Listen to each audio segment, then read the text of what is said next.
Hello everybody, this is my first video in a very long time, so please bear with me.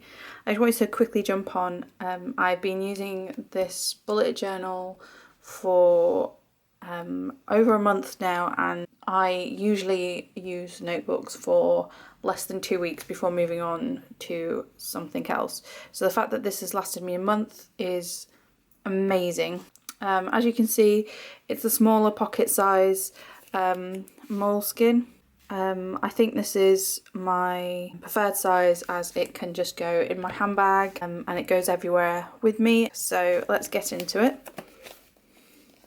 So I forgot to do an index, and because this is a Moleskine, it doesn't have an index already set aside. So I put it on a post-it note and I have not looked at it since I wrote it up. This is where you put your address and things. I haven't done that. This is the awkward page that isn't a page. I could possibly put an index on there. I'll think about that. This is my future log. So I haven't got on with future logs before, but I think because of the compact size, even if you don't have a lot of things going on, it looks like you have a lot of things going on. So I've just got the month here. I've color coded key events. In my bullet journal, blue is for personal stuff. Orange is for, I'm in a car racing team, so that's car racing stuff. Red is simulations. I do a PhD and part of it is I've got to simulate stuff, so that's simulations. And green is writing up my PhD. So on the calendar itself, I just put personal, like race team or personal stuff. So here I've just done the key dates, and then I've written 2 goals here for August. I've written more goals for my PhD thesis in pencil here in case I don't get the previous one done. So at the bottom here is just a goal for the race team Instagram account. And then this was I called it a mind sweep. It's a brain dump. So literally just scratched a whole load of things to do. I then did color coding dots and then migrated them to a master to-do list. And once I've put them on a different to-do list or a master to-do list, I then colour the squares in as though they're done, because I was finding that I had too many to-dos still undone, but they were on like 4 different lists, but they were the same thing. So when they're on the most modern list, I cross them off. So there is only one master to-do list, and this looks aesthetically pleasing because it looks like I've done it all, even when I haven't really. So another brain dump mind sweep on this side. Here was my first attempt at health charts. I have a tic disorder, so I've just charted how bad they are per day, and I've made my own key there. This is just tracking mood, so it's whether it's negative, neutral or positive. So this is my bone marrow puncture, whether it's not hurting, aching, or there's a bit of pain there. So then this is really helpful because averagely, I thought this was a bad month, but averagely it turned out that I wasn't really ticking that much. So this is really helpful, and I added notes here about what I was going to do the next time. So these are my master to-do lists. So that's race admin to-do list and personal to-do list. I tried to prioritize them, but as things get added, they don't stay prioritized. But this was really helpful, having master to-do lists. And again, simulation to-do list and thesis to-do list. Simulations have got quite a few repetitive jobs, so I did it in this chart type thing. And then there's a color code to do with the simulations down there. So then this is into August. So these are my charts. I'll show you. So these are my charts. They have changed a little bit from the first time I did them. So the tick tracker, the mood tracker and the puncture tracker are all the same, and then I just simply added anxiety and depression. It showed me that my anxiety sort of was corresponding to my tics, so it was quite good to try and figure out what's causing the tics and other things. If it's red, it's because of my period, and if it's grey, sort of cloud, then that is because I felt ill. So this was really a good spread. And then this is my August monthly. So I've just got the days. Again, blue is personal. So then orange is just racing things. And then black is just medical things that I need to track, but it's not on my tracker.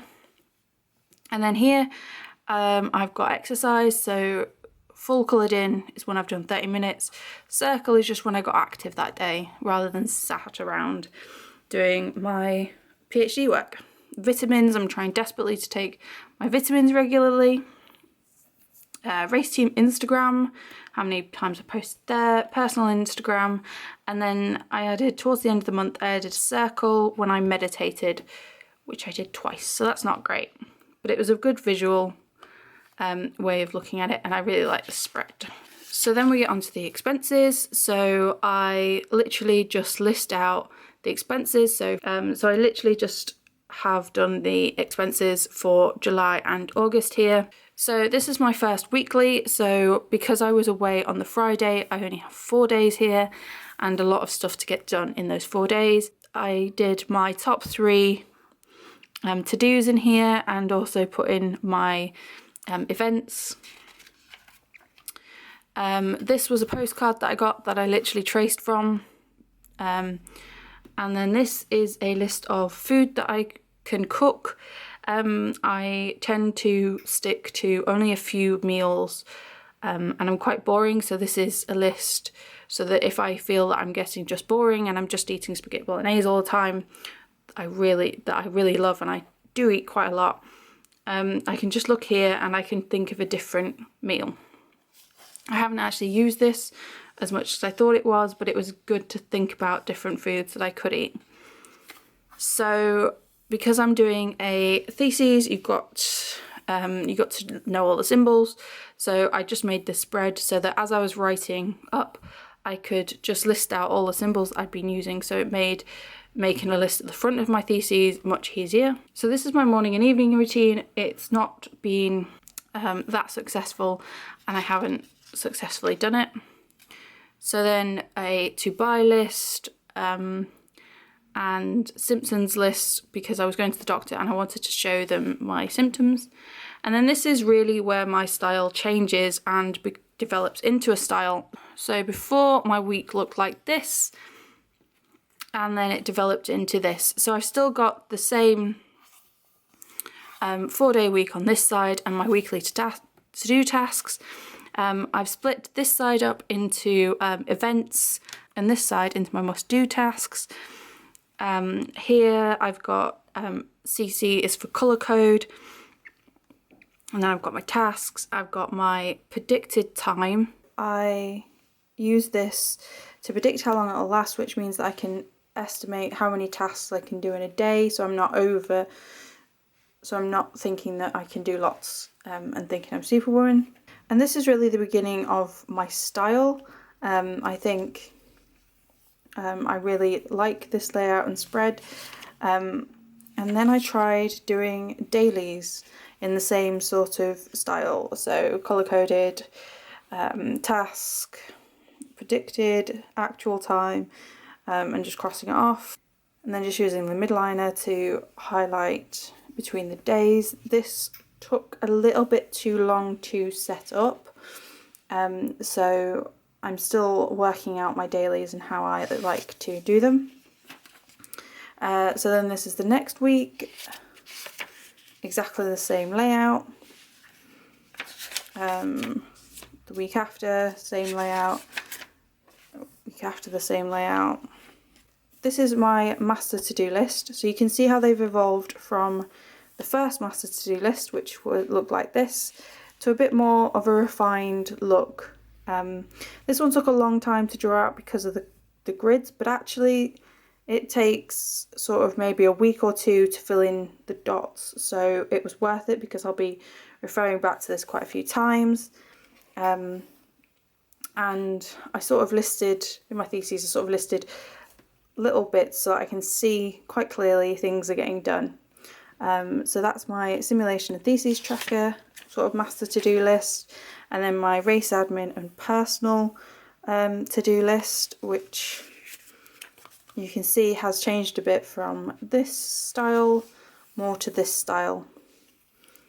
And then again, another symbols list, and I do monthly videos and newsletters for the race admin. So this master to-do list will be repeated each month. And then we have, I've been reading Get Your Shit Together book. So I've made some notes and I've copied them up into here. I have made more notes and I have read more of the book than it looks like here. So I'll be doing another spread later on in the book for the second set of notes. And then we go into September, which I won't show you yet. I'll show you at the end of September. So that's my flip through. That is my flip through. It's been working really well for me. I've stuck to it for a month. So let me know if you have any comments or advice or anything. Put in the comments below. If you like this planner, give it a thumbs up. And I'll see you next time. Bye.